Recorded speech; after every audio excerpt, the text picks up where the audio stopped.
현재 많은 민주주의 국가에서 투표율이 점차 낮아지고 있다. 낮아지는 투표율을 높이기 위해서 여러 가지 대안들이 나오고 있는데 그중 하나가 사전투표제다. 대한민국은 사전투표제를 실시하고 있는 나라이다. 사전투표제란 무엇일까? 대한민국의 중앙선거관리위원회에서 명시하고 있는 사전투표의 개념은 다음과 같다.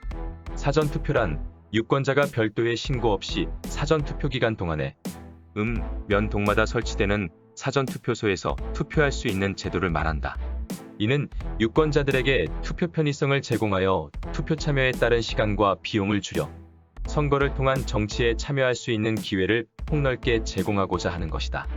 대한민국에서 사전투표제도는 2013년 4.24 재보궐선거에서 처음 실시되었고 전국 단위 선거로는 2014년 제6회 전국동시지방선거에서 첫 적용되었다. 사전투표소는 공직선거법 제148조 제1항에 따라 선거일 5일 이전부터 2일간 설치 운영할 수 있다. 투표시간은 제155조 제2항에 따라 오전 6시부터 오후 6시까지 실시된다. 별도의 신고 없이 사전투표 기간 동안에 투표가 가능하지만 관내선거인과 관외선거인에 따라 그 방법에 조금 차이가 있다. 우선 관내선거인이란 해당 구시군 관할구역 내에 주소를 둔 유권자를 말하고 관외선거인은 해당 구시군 관할구역 밖에 주소를 둔 유권자를 말한다. 관내선거인은 신분증 및 본인 확인 후 투표용지를 수령하고 기표소에 있는 기표용구로 투표용지에 기표한 뒤 투표지를 투표함에 넣고 퇴장하면 된다. 선거일의 투표 방법과 같다. 관외선거인은 회송용 봉투가 필요하다. 투표용지와 회송용 봉투를 같이 수령한다. 기표 후에는 회송용 봉투에 넣어 봉한 뒤 투표지가 들어있는 회송용 봉투를 투표함에 넣으면 된다. 사전투표제 도입 초기에는 전체 투표율의 약 5분의 1을 담당했지만 사전투표제에 대한 국민들의 인지도가 높아지면서 제19대 대통령 선거, 제7회 전국동시지방선거, 21대 총선에서는 사전투표율이 총 투표율의 약 3분의 1을 차지했다. 특히 2020년에 실시된 21대 총선에서는 사전투표율이 26.69%로 전국 단위 선거에서 역대 최고치를 기록했고 2021년에 진행된 4.7 재보궐선거에서도 사전투표율이 20.54%로 재보선 역대 최고치를 기록했다. 사전투표제는 대한민국뿐만 아니라 다른 국가에서도 다양한 형태와 운영 기준에 따라 실시되고 있다.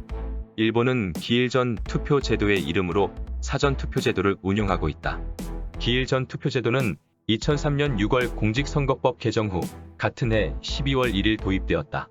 투표기간은 중의원 의원 총선거, 참의원 의원 선거의 선거일 공시일 또는 국회의원 보궐선거나 지방선거의 선거일 고시일 다음 날부터 선거 기일 전일까지이다. 투표시간은 오전 8시 30분부터 오후 8시까지로 대략 12시간 정도 운영한다. 유권자는 선거인 명부가 등록된 기일 전 투표소를 직접 방문하여 별도의 신청 절차 없이 선서서를 제출하고 본 투표일과 동일한 방식으로 투표한다. 미국에서는 사전투표제도를 조기투표, 부재자투표, 조건부 부재자투표, 전면적 우편투표 등의 방법으로 운영하고 있다.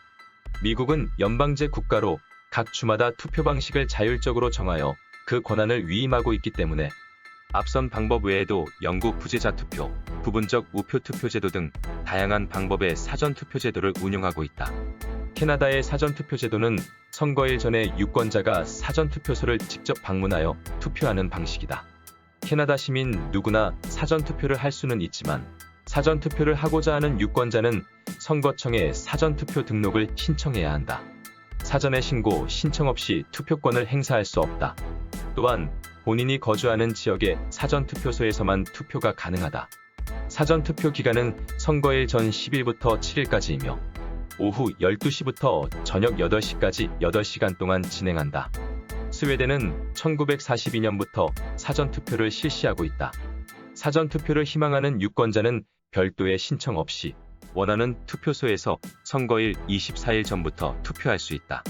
국내에 거주하는 보통선거인 명부와 국내에 거주하지 않는 자가 등록되는 특별선거인 명부로 선거인 명부를 구분하고 있다. 통합선거인 명부 조회 시스템이 없기 때문에 중복투표 여부 확인을 위해서 투표권 카드를 활용하고 관내 투표지의 배달을 기다려 선거일이 지난 후에 개표한다는 점에서 대한민국과 차이가 있다. 대한민국에서 실시하고 있는 사전투표제의 특징으로는 본투표와 비교했을 때 굉장히 편리하다는 점이다. 관할 주소지 외에서도 투표가 가능하고 선거일 당일에 일이 생겨 투표를 못할 경우를 미리 방지할 수 있기 때문에 시간적, 거리적 비용이 감소한다고 볼 수 있다. 또한 선거관리위원회와 지방자치단체에서 주민센터, 공공기관 청사 등에 투표소를 설치할 거점만 확보하면 되기 때문에 장소 선정도 쉬운 편이다. 주목할 점은 2020년에 치러진 21대 총선과 2021년에 치러진 재보궐선거로 코로나19 팬데믹 사태가 유행 중이었지만 사전투표를 통해서 투표 인원을 분산시켜 감염 위험성을 낮출 수 있었다는 분석도 존재한다. 단점도 당연히 있다. 결국 투표는 하는 사람만 하기 때문에 제도 도입만으로 투표율의 변화가 있다는 견해가 상당히 엇갈린다. 또한 사전투표는 출구조사의 정확성을 저하시킨다는 우려가 있다. 2020년에 치러진 21대 총선에서 사전투표에 참여한 인원은 1174만 명으로 총선 당일 방송사의 출구조사 대상에서 제외됐다. 공직선거법 규정에 따라 방송사 출구조사는 선거일에만 진행할 수 있기 때문이다. 이를 고려해 지상파 3사 방송사 공동예측조사위원회는 사전투표를 반영하여 출구조사의 보정을 거치는 것으로 알려진다. 하지만 전체 투표자의 3분의 1 이상이 조사에서 빠지게 된 셈인데 이는 표본의 3분의 1이 빠져나간 것과 같다. 오차를 최대한 줄여야 하는 조사자의 입장에서는 골치 아플 수밖에 없다. 21대 총선에서 지상파 3사는 다음과 같은 출구조사를 발표했다. 하지만 더불어민주당의 승리와 미래통합당의 패배만 적중했다. 의석수는 빗나갔다. 더불어민주당은 비례위성정당인 더불어시민당과 합쳐서 총 180석으로 방송 3사가 예측한 최대치보다 더 많은 의석을 얻었고 미래통합당은 비례위성정당인 미래한국당과 합쳐서 총 103석으로 방송 3사가 예측한 최소치보다 더 낮은 의석을 획득했다. 특히 더불어민주당의 180석이 중요한 이유는 이른바 매직 넘버로 개헌 빼고 다 할 수 있는 막강한 권한을 가지게 됐기 때문이다. 출구조사에 오류가 생기게 하는 원인은 다양하지만 그중 하나인 높은 사전투표율은 출구조사에서 변수로 작용하게 됐다. 사전투표와 본투표에 참여한 유권자의 민심 차이를 표집하지 못했고 이러한 원인으로 격전지 선거구의 결과 예측이 틀리면 전체 의석수 예측도 빗나가는 결과가 나온다. 사전투표제가 투표율을 증가시켰다는 측면에서는 논의가 많지만 유권자의 투표 편의성을 향상시켰다는 점에는 긍정적인 평가를 받고 있다.